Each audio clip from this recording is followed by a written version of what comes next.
വീണ വിജയനെ SFIO പ്രതി ചേർത്തതോടെ മുഖ്യമന്ത്രിയുടെ രാജി ആവശ്യപ്പെട്ട് പ്രതിഷേധം കടുപ്പിക്കുകയാണ് പ്രതിപക്ഷം. സംസ്ഥാന വ്യാപക പ്രക്ഷോഭത്തിനാണ് UDF ഒരുങ്ങുന്നത്. വീണ വിജയന് പണം വാങ്ങിയത് മുഖ്യമന്ത്രി പിണറായി വിജയന് വേണ്ടിയാണെന്ന് പ്രതിപക്ഷ നേതാവ് VD സതീശൻ ആരോപിച്ചു.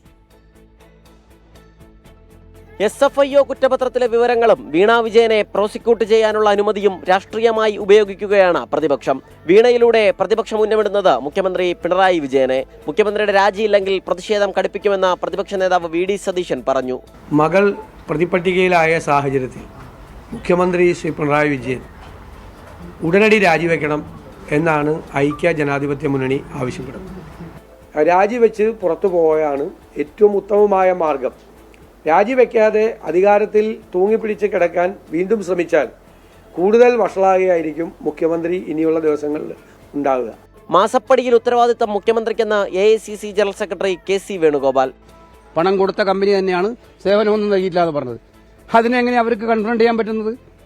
അവർ രാഷ്ട്രീയം എന്ന് പറഞ്ഞ് പോരാടട്ടെ. പക്ഷേ ഇത് വായിക്കുന്ന ജനങ്ങളും നാട്ടിലെ ആളുകൾക്കും മനസ്സിലാക്കാൻ എളുപ്പമുള്ള കാര്യമാണ്. ഈ കാര്യത്തിൽ നടന്നത് ഗുരുതരമായിട്ടുള്ള അഴിമതിയാണ്. മുഖ്യമന്ത്രിയുടെ രാജി ആവശ്യപ്പെട്ട യുവമോർച്ച സെക്രട്ടേറിയറ്റിലേക്ക് മാർച്ച് നടത്തി. വിഷയം രാഷ്ട്രീയമായി ഉപയോഗിക്കാനാണ് BJPയുടെയും തീരുമാനം.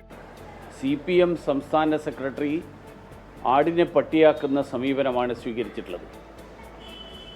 കേസ് രാഷ്ട്രീയ പ്രേരിതമാണ് എന്ന് പറഞ്ഞുകൊണ്ട് വിഷയത്തിൽ നിന്ന് ശ്രദ്ധ തിരിക്കാനുള്ള ശ്രമമാണ് CPM നടത്തിക്കൊണ്ടിരിക്കുന്നത്. വീണ വിജയനെതിരെ പോരാട്ടവുമായി മുന്നോട്ട് പോകുമെന്ന് മാത്യു കുഴൽനാടൻ MLA പ്രതികരിച്ചു. മണ്ഡലം കമ്മിറ്റികളുടെ നേതൃത്വത്തിൽ കോൺഗ്രസ് സംസ്ഥാന വ്യാപകമായി ഇന്ന് വൈകുന്നേരം മുഖ്യമന്ത്രിയുടെ കോലം കത്തിക്കും. 24 തിരുവനന്തപുരം.